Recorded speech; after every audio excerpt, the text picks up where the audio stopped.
Assalamualaikum warahmatullahi wabarakatuh. Salam sejahtera bagi kita semua. Om Swastiastu, Namo Buddhaya, salam kebajikan. Saya Rektor AWK Ligis, pengampu mata kuliah Sosiologi Komunikasi.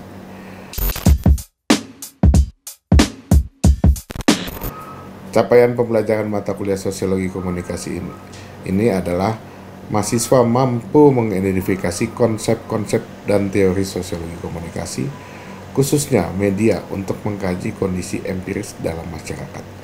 Tidak hanya mampu melakukan level analisis konseptual, tetapi juga mengidentifikasi kondisi sosial budaya yang ada dalam masyarakat.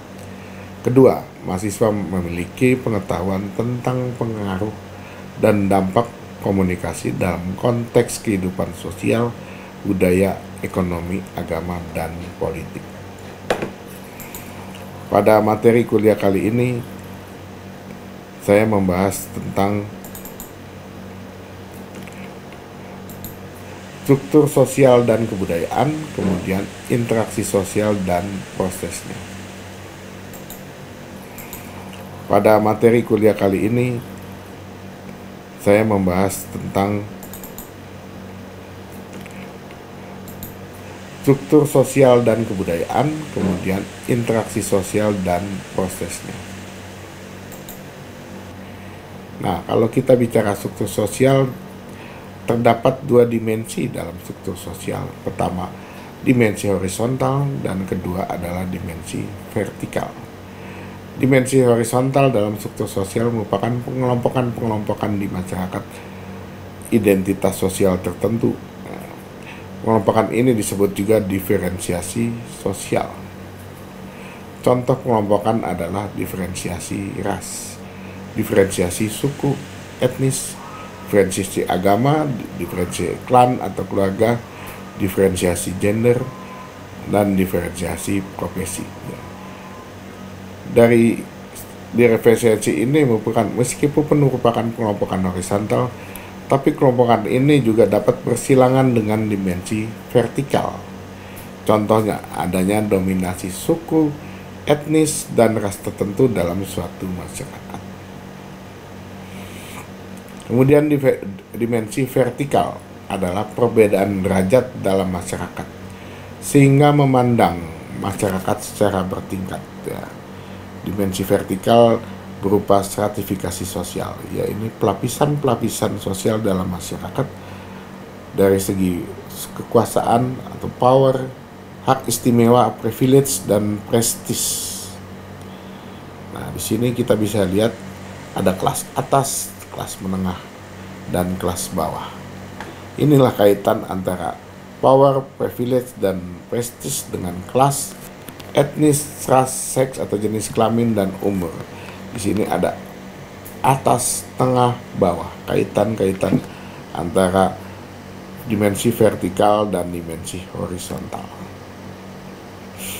Apa yang dimaksud kelas sosial? Kelas sosial merupakan lapisan sosial dalam masyarakat yang banyak didominasi faktor ekonomi. Kelas sosial bisa bersifat multipel, maksudnya orang pendidikan tinggi dan pangkat tinggi biasanya memiliki pendapatan tinggi. Tujuan akhir dari kelas sosial, etnis, seks, dan umur adalah power, privilege, dan prestis yang saya sebutkan tadi. Jadi orang yang punya kelas sosial atas itu untuk bisa memperoleh kekuasaan atau hak istimewa. Hak istimewanya dalam masyarakat.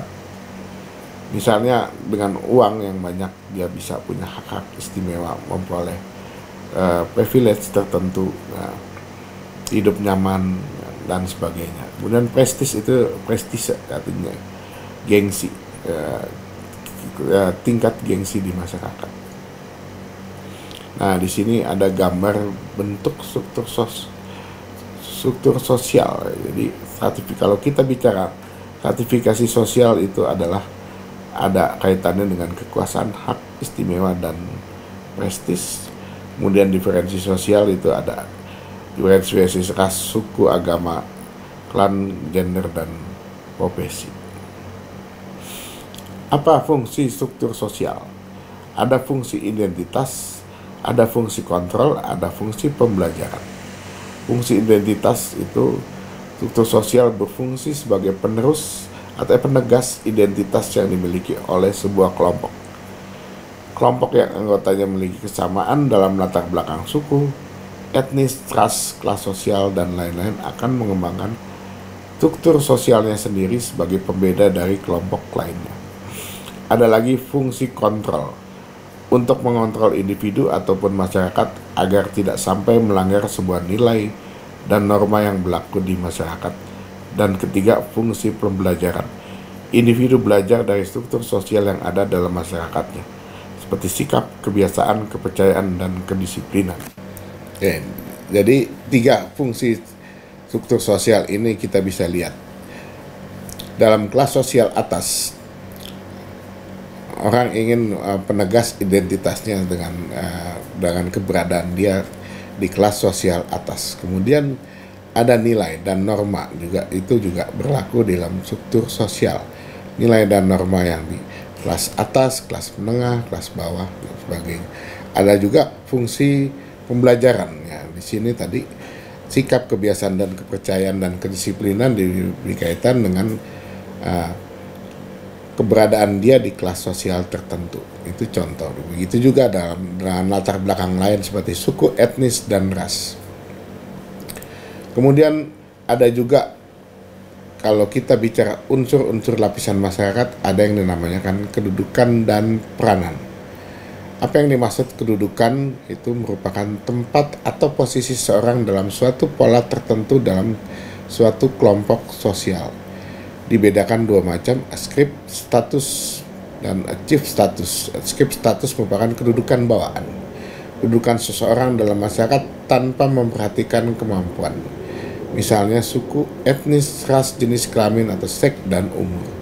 Ada lagi achieve status, kedudukan yang teraih, kedudukan yang dicapai seorang dengan usaha-usaha yang disengaja, misalnya pangkat, gelar pendidikan, ya itu harus dikejar, diraih. Kalau achieve status itu otomatis dia anak siapa atau etnis apa, ras apa, dan otomatis dia berjenis kelamin apa. Kemudian peranan sendiri merupakan aspek dinamis dari kedudukan. Jika seorang melaksanakan hak dan kewajiban sesuai kedudukannya, maka dia menjalankan suatu peranan. Misalnya orang dengan jenis kelamin tertentu, laki atau perempuan, dia menjalankan punya peranan masing-masing. Nah, kemudian umur, anak kecil, orang remaja atau dewasa, dia punya peranan yang berbeda-beda.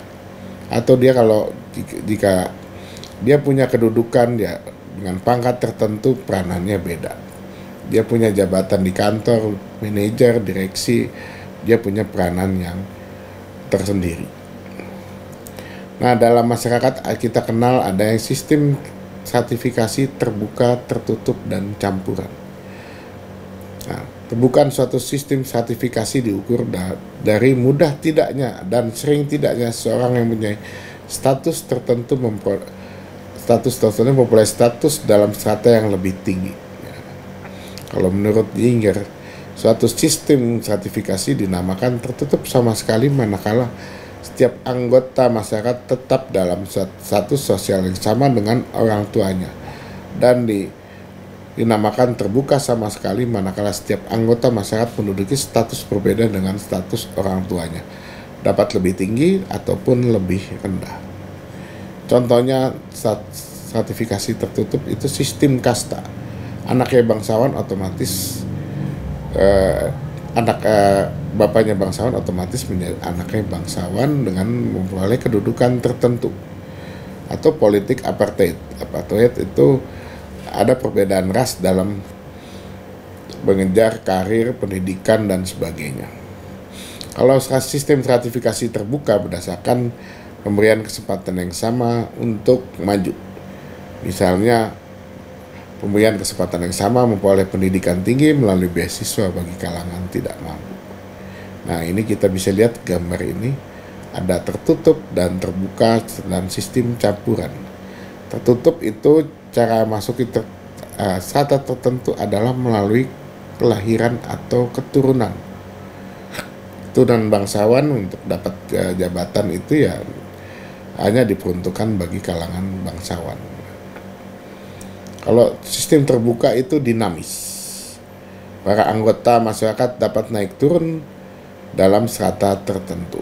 Misalnya anak orang miskin bisa naik strata tertentu atau dengan pemberian beasiswa dan kerja keras. Itu bisa ke menengah, bisa ke atas. Sistem campuran beda lagi. Itu orang bisa berpindah pada strata pada bidang tertentu, tapi membolehkan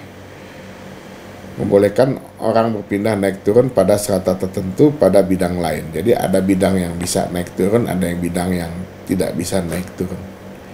Misalnya orang tidak bisa menjadi pangeran di keraton, tapi bisa menjadi pengusaha sukses di wilayah tersebut.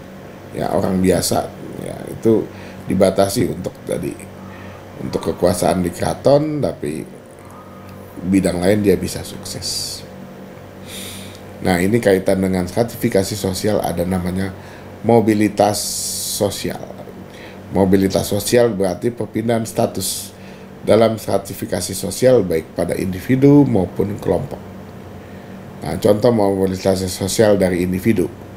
Seorang anak dari keluarga yang tidak mampu berjualan koran untuk membiayai kuliahnya, kemudian menjadi insinyur.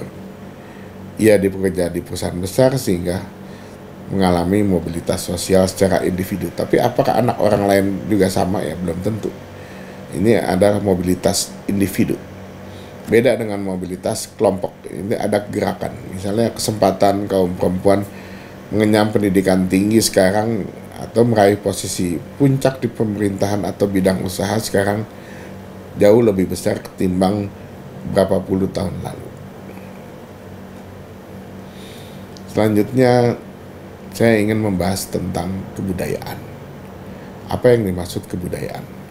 Kebudayaan merupakan produk material, alam pikiran, sistem nilai, adat dan kebiasaan, serta mental manusia yang terbentuk dari proses-proses sosial di masyarakat.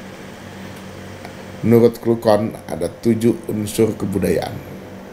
Pertama, sistem teknologi, yakni peralatan dan perlengkapan hidup manusia. Kemudian sistem mata pencarian dan sistem ekonomi.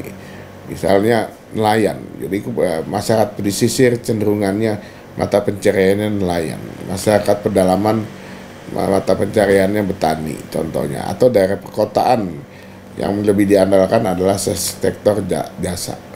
Daerah suburban yang diandalkan adalah industri. Ada lagi sistem kemasyarakatan. Itu bisa dibagi dari sistem kerabatan, sistem pemerintahan, sistem hukum, dan sistem perkawinan. Kemudian kebudayaan yang keempat adalah bahasa, atau lisan dan tertulis. Kemudian kesenian, kita bicara seni rupa, seni tari, seni suara, dan lain-lain. Kemudian sistem pengetahuan, dan terakhir adalah religi. Nah, kalau kita bicara sosiologi komunikasi, kita bicara ada kaitannya dengan interaksi sosial dan prosesnya. Interaksi sosial merupakan hubungan sosial yang dinamis, menyangkut hubungan antara perorangan, kelompok maupun perorangan dan kelompok. Cara terjadinya interaksi sosial adalah kontak sosial atau social contact dan komunikasi.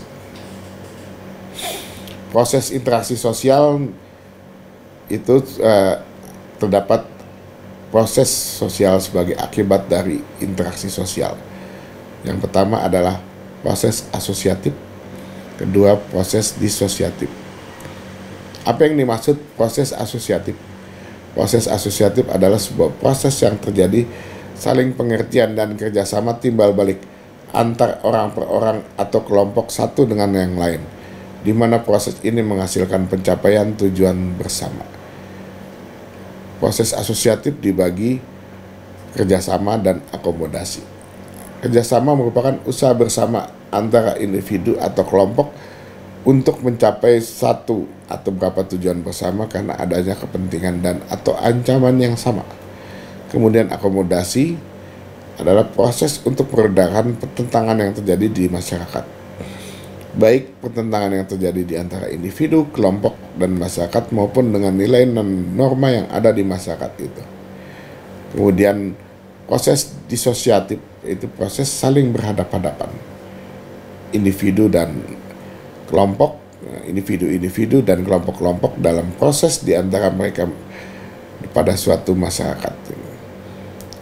Kalau proses disosiatif itu dibagi kompetisi, kontroversi, dan konflik. Jadi kalau kompetisi itu merupakan persaingan tapi dalam tahap-tahap yang wajar. Nah, merupakan bentuk persaingan antara individu dan kelompok untuk mencari keuntungan pada bidang-bidang kehidupan namun tanpa ancaman atau kekerasan. Kemudian kontroversi itu mulai ada pertentangan, tapi masih dalam pada tahap pertentangan konsep dan wacana. Dan ketiga, baru itu proses asosiatif yang mengkhawatirkan itu adalah konflik, pertentangan atau pertikaian dapat menghasilkan ancaman atau kekerasan fisik. Demikian materi kuliah saya kali ini yang membahas tentang struktur sosial dan kebudayaan dan serta interaksi sosial dan prosesnya, di mana struktur sosial dan kebudayaan itu melingkupi kita di masyarakat, dan di dalam struktur sosial dan kebudayaan itu kita melakukan interaksi, dan dalam proses-prosesnya ada namanya proses asosiatif dan disosiatif. Sekian dan terima kasih.